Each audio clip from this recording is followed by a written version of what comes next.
ನಮಸ್ಕಾರ, ಶುಭ ಸಂಜೆ. ಸಂಕಲ್ಪ ಸಿದ್ಧಿ ವಿಶೇಷ ಕಾರ್ಯಕ್ರಮಕ್ಕೆ ತಮ್ಮೆಲ್ಲರಿಗೂ ಆತ್ಮೀಯ ಸ್ವಾಗತ ಹೇಳ್ತಾ ಇರೋದು ನಾನು ಅನುಷಾ. ಇದೇ ಆಗಸ್ಟ್ 14ನೇ ತಾರೀಕು ಕುಬೇರ ಸಭೆ ಕಾರ್ಯಕ್ರಮ ನಡೀತಾ ಇದೆ. ನೀವು ಕೂಡ ಗುರುಗಳನ್ನ ನೇರವಾಗಿ ಭೇಟಿ ಮಾಡೋದಕ್ಕೆ ಅವಕಾಶ ಇರುತ್ತೆ. ನಿಮ್ಮ ಜೀವನದಲ್ಲಿ ಇರುವಂಥ ಆಸೆಗಳು, ಕನಸುಗಳು, ನಿಮ್ಮದ ಭಾಗ್ಯದ ಸಂಖ್ಯೆ ಯಾವುದು, ಪ್ರತಿಯೊಂದು ತಿಳ್ಕೊಳ್ಳೋದಕ್ಕೂ ಕೂಡ ನಿಮಗೆ ಅವಕಾಶ ಇರುತ್ತೆ. ಇದೆಲ್ಲದ್ರ ಬಗ್ಗೆ ಕೂಡ ನೀವು ಮಾಹಿತಿಯನ್ನು ಪಡೆದುಕೊಳ್ಬೇಕು ಅಂದರೆ ಸ್ಕ್ರೀನ್ ಮೇಲೆ ಸಂಖ್ಯೆಗಳು ಬರ್ತಾ ಇದೆ. ನೇರವಾಗಿ ಈ ಒಂದು ಕಾರ್ಯಕ್ರಮದಲ್ಲಿ ಪಾಲ್ಗೊಳ್ಳೋರು ನವಧಾನ್ಯಗಳನ್ನು ಮೊಳಕೆ ತರಬೇಕಾಗತ್ತೆ. ಇದೆಲ್ಲದ್ರ ಬಗ್ಗೆ ಕೂಡ ನೀವು ಹೆಚ್ಚಿನ ಮಾಹಿತಿಯನ್ನು ಪಡೆದುಕೊಳ್ಳಿ. ಸ್ಕ್ರೀನ್ ಮೇಲೆ ಬರ್ತಿರುವಂಥ ನಂಬರ್ಸ್ಗೆ ನೀವು ಕಾಲ್ ಮಾಡಿದಾಗ. ಕಾರ್ಯಕ್ರಮದಲ್ಲಿ ನಮ್ಮ ಜೊತೆಲಿದ್ದಾರೆ ಸ್ಪಿರಿಚುವಲ್ ಗುರು ಡಾಕ್ಟರ್ ವಿಷ್ಣುದತ್ತ ಗುರುಜಿಯವ್ರನ್ನ ಕಾರ್ಯಕ್ರಮಕ್ಕೆ ಬರ್ಮಾಡ್ಕೊಳ್ಳೋಣ. ನಮಸ್ತೆ ಗುರುಗಳೇ, ಕಾರ್ಯಕ್ರಮಕ್ಕೆ ಆತ್ಮೀಯ ಸ್ವಾಗತ. ಗುರುಗಳೇ, ಸಾಕಷ್ಟು ಜನಕ್ಕೆ ಈ ಒಂದು ಆರೋಗ್ಯದ ಸಮಸ್ಯೆಗಳು ಬರ್ತಾ ಇರುತ್ತೆ ಅಂತ ಹೇಳ್ಬೋದು. ಪದೇ ಪದೇ ಆರೋಗ್ಯ ಹದಗೆಡುವಂಥದ್ದು ಅಥವಾ ವೆದರ್ ಚೇಂಜ್ ಆಗ್ತಿದೆ, ಕ್ಲೈಮೇಟ್ ಚೇಂಜ್ ಆಗ್ತಿದೆ ಅಂದಾಗ ಒಂದೊಂದು ರೀತಿಯಾಗಿರುವಂಥ ಆರೋಗ್ಯದ ಸಮಸ್ಯೆಗಳು ಶುರುವಾಗ್ತಾ ಇರುತ್ತೆ. ಇಷ್ಟೇ ಇವತ್ತಿನ ಪ್ರಶ್ನೆ. ಈ ಆರೋಗ್ಯದ ಸಮಸ್ಯೆಗಳಿದೆ ಅಂದಾಗ ನಾವು ಯಾವ ಒಂದು ಕ್ಷೇತ್ರದ ಭೇಟಿಯನ್ನು ಮಾಡಿದಾಗ ಅಥವಾ ದೇವಸ್ಥಾನದ ದರ್ಶನವನ್ನು ಪಡೆದುಕೊಂಡಾಗ ಆ ಒಂದು ತೊಂದರೆಯಿಂದ ಹೊರಗಡೆ ಬರೋದಕ್ಕೆ ಸಹಾಯ ಆಗುತ್ತೆ? ಕೆಲವು ಸತಿ ರಿಪೋರ್ಟ್ಸ್ ನಾರ್ಮಲ್ ಆಗಿದ್ರೂ ಸಮಸ್ಯೆ ಹಾಗೇ ಇರುತ್ತೆ, ಆ ಸುಸ್ತಿನ ಪ್ರಮಾಣ ಹಾಗೇ ಇರುತ್ತೆ, ಅಥವಾ ಏನೋ ತೊಂದರೆಗಳಾಗ್ತಾ ಇರುತ್ತೆ. ಸೊ ಯಾವುದಾದ್ರೂ ಅಂಥ ಪವರ್ಫುಲ್ ಟೆಂಪಲ್ಗೆ ಹೋಗಿ ಬಂದರೆ ಅಟ್ಲೀಸ್ಟ್ ನಮ್ಮ ಆರೋಗ್ಯದಲ್ಲಿ ನಾವು ಚೇತರಿಕೆಯನ್ನು ಕಾಣ್ಬೋದು. ಏನು ಹೇಳ್ತೀರಾ ಗುರುಗಳು? ಓಂ ವಿಶ್ವಸ್ಮೈ ನಮಃ.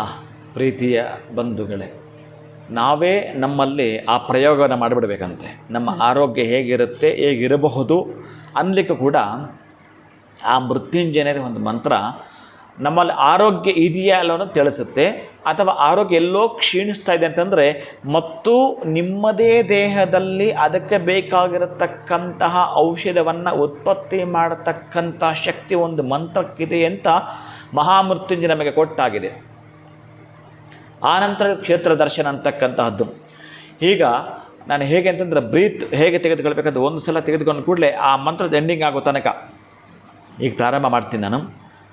ಓಂ ನಮಸ್ತೆ ಅಸ್ತು ಭಗವನ್ ವಿಶ್ವೇಶ್ವರಾಯ ಮಹಾದೇವಾಯ ತ್ರಯಂಬಕಾಯ ತ್ರಿಪುರಾಂತಕಾಯ ತ್ರಿಕಾಗ್ನಿಕಾಲಾಯ ಕಾಲಾಗ್ನಿರುದ್ರಾಯ ನೀಲಕಂಠಾಯ ಮೃತ್ಯುಂಜಯಾಯ ಸರ್ವೇಶ್ವರ ಸದಾಶಿವ ಶ್ರೀಮನ್ಮಹಾದೇವಾಯ ನಮಃ.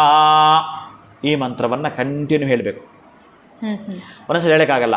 ಓಂ ನಮಸ್ತೆ ಅಸ್ತು ಭಗವನ್ ವಿಶ್ವೇಶ್ವರಾಯ ಮಹಾದೇವಾಯ ತ್ರಯಂಬಕಾಯ ತ್ರಿಪುರಾಂತಕಾಯ ತ್ರಿಕಾಗ್ನಿಕಾಲಾಯ ಕಾಲಾಗ್ನಿರುದ್ರಾಯ ನೀಲಕಂಠಾಯ ಮೃತ್ಯುಂಜಯಾಯ ಸರ್ವೇಶ್ವರ ಸದಾಶಿವಾಯ ಶ್ರೀಮನ್ಮಹಾದೇವಾಯ ನಮಃ. ಇಲ್ಲಿ ಒಂದು ಕಡೆ ಗ್ಯಾಪ್ ಕೊಟ್ಟಾಗ ಸ್ವಲ್ಪ ಕಡಿಮೆ ಇರುತ್ತೆ ಅಂತ. ಇದನ್ನು ನಾವು ಪೂರ್ಣವಾಗಿ ಅಲ್ಲಿ ತನಕ ಹೋಗಬೇಕು. ಅಲ್ಲಿ ನಮಗೆ ಇದ್ರ ಒಂದೊಂದು ಸಲ 2 ಸಲ 3 ಸಲ ಕೂಡ ತೆಗೆದುಕೊಳ್ತಾರೆ. ಆದರೆ ಏಕಕಾಲಕ್ಕೆ ಇದನ್ನು ಹೇಳಬೇಕು. ಆನಂತರ ಓಂ ತ್ರಯಂಬಕಂ ಯಜಾಮಹೇ ಸುಗಂಧಿಂ ಪುಷ್ಟಿವರ್ಧನಂ ಉರ್ವಾರುಕಮಿವ ಬಂಧನಾನ್ ಮೃತ್ಯುರ್ಮುಕ್ಷೀಯಮಾಮೃತಾತ್. ಈ ಮಂತ್ರವನ್ನು ಹೇಳ್ತಿದ್ರು ಕೂಡ ನಮ್ಮ ದೇಹದಲ್ಲೇ ಅದಕ್ಕೆ ಬೇಕಾಗಿರೋ ಔಷಧದ ಗುಣಗಳಿರ್ತಕ್ಕಂತಹದ್ದನ್ನು ಉತ್ಪತ್ತಿ ಮಾಡಿಕೊಳ್ಳುತ್ತೆ ಅಂತಕ್ಕಂಥದ್ದು ಶಾಸ್ತ್ರ ಸಮ್ಮತವಾಗಿರ್ತಕ್ಕಂಥ ಮಾತು. ಆರೋಗ್ಯ ಸದೃಢವಾಗುತ್ತೆ. ಇನ್ನು ಜೊತೆ ಕ್ಷೇತ್ರ ಅಂತಂದಾಗ ನಮಗೆ ಹತ್ತಿರದಲ್ಲಿ ಇರ್ತಕ್ಕಂಥದ್ದು ಎಲ್ಲಿ ಶಿವನ ದೇವಸ್ಥಾನವಿದೆಯೋ ಅಲ್ಲಿ ಹೋಗಿ ಈ ಅಮಾವಾಸ್ಯೆ ಅಥವಾ ವಿಶೇಷ ಪ್ರದೋಷ ಕಾಲಗಳಲ್ಲಿ ಹೋಗ್ತೀವಿ ಆ ಕ್ಷೇತ್ರಕ್ಕೆ ಅಂತಂದರೆ ಇಲ್ಲಿ ನಮಗೆ ಬೇಕಾಗಿರ್ತಕ್ಕಂತಹದ್ದು ಈ ಎಲೆಕ್ಟ್ರಾಸಿಟಿ ಪಕ್ಕ ಒಂದು ದೇವಸ್ಥಾನ ಉಂಟು, ಬೇಗೂರು. ಆ ಬೇಗೂರು ಶಿವನ ಸನ್ನಿಧಿ ಚೋಳರ ಕಾಲದ್ದು, ತುಂಬ ಹಳೆಯ ದೇವಸ್ಥಾನ. ಅಲ್ಲಿಗೆ ಹೋಗಿ ಒಂದು ಎಳನೀರಿನ ಅಭಿಷೇಕವನ್ನು ಮಾಡಿಬಿಟ್ಟು ಅಂತಹ ಬೇಗೂರಿನಿರ್ತಕ್ಕಂತಹ ಶಿವನ ಅಲ್ಲಿ ಲಕ್ಷ ದೀಪೋತ್ಸವ ಎಲ್ಲ ಹಾಕ್ತಾ ಇರುತ್ತೆ. ವಿಶೇಷವಾಗಿರ್ತಕ್ಕಂಥ ಟೆಂಪಲ್ ಅದು, ನೋಡಲೇಬೇಕಾಗಿರುತ್ತೆ. ಆಮೇಲೆ ಬೆಂಗಳೂರಲ್ಲಿ ಅದು ಪ್ರಾರಂಭ ಆಗಿದ್ದವಂತೆ, ಮೊದಲು ಪ್ರಾರಂಭ ಆಗಿದ್ದಂತೆ ಬೆಂಗಳೂರಿಗೆ. ಅಂತಹ ಶಿವನ ದೇವಸ್ಥಾನದ ಬೇಗೂರಿರ್ತಕ್ಕಂಥ ಶಿವನ ದರ್ಶನವನ್ನು ಮಾಡ್ತಿರೋದ್ರೆ ಅದ್ಭುತವಾಗಿರ್ತಕ್ಕಂಥ ಆರೋಗ್ಯವನ್ನು ನೀವು ಪಡೆದುಕೊಳ್ತೀರಿ. ಹಾಗೆ ನಾನು ಹೇಳಿರ್ತಕ್ಕಂಥ ಮಂತ್ರವನ್ನು ಪದೇ ಪದೇ ಉಚ್ಚರಿಸ್ತಾ ಬನ್ನಿ, ಅತ್ಯಂತ ಶೀಘ್ರದ ಆರೋಗ್ಯವನ್ನು ನೀವು ಪಡೆದುಕೊಳ್ತೀರಿ. ಖಂಡಿತ ಗುರುಗಳೇ. ಸೊ ಯಾವ ಕ್ಷೇತ್ರದ ಒಂದು ಭೇಟಿಯನ್ನು ಮಾಡಬೇಕು ಅಂತ ತಿಳಿಸಿದ್ರಿ. ಇನ್ನು ಮಂತ್ರದ ಪಠಣೆಯನ್ನು ಹೇಗೆ ನಾವು ಮಾಡಬೇಕು, ಆರೋಗ್ಯವನ್ನು ಸುಧಾರಿಸ್ಕೊಳ್ಬೇಕು ಅಂತಂದರೆ ತಿಳಿಸ್ಕೊಟ್ಟಿದ್ದೀರಾ. ಧನ್ಯವಾದಗಳು ತಮಗೆ. ನಮಸ್ಕಾರ ಗುರುಗಳು. ಹರೇ ಶ್ರೀನಿವಾಸ. ಇನ್ನು ಆರೋಗ್ಯದ ಸಮಸ್ಯೆಗಳು ತಮ್ಮಲ್ಲಿ ಕಂಡು ಬರ್ತಾ ಇದೆ ಪದೇ ಅಂತಂದರೆ ಯಾವ ಒಂದು ರೆಮಿಡಿಯನ್ನು ನೀವು ಫಾಲೋ ಮಾಡಬೇಕು ಆಗುತ್ತೆ ಅಂತ ಗುರುಗಳು ತಿಳಿಸ್ಕೊಟ್ಟಿದ್ದಾರೆ. ಇವತ್ತಿನ ವಿಡಿಯೋನ ಮುಗಿಸುವಂತಹ ಸಮಯ ಆಗಿದೆ. ನಮಸ್ಕಾರ.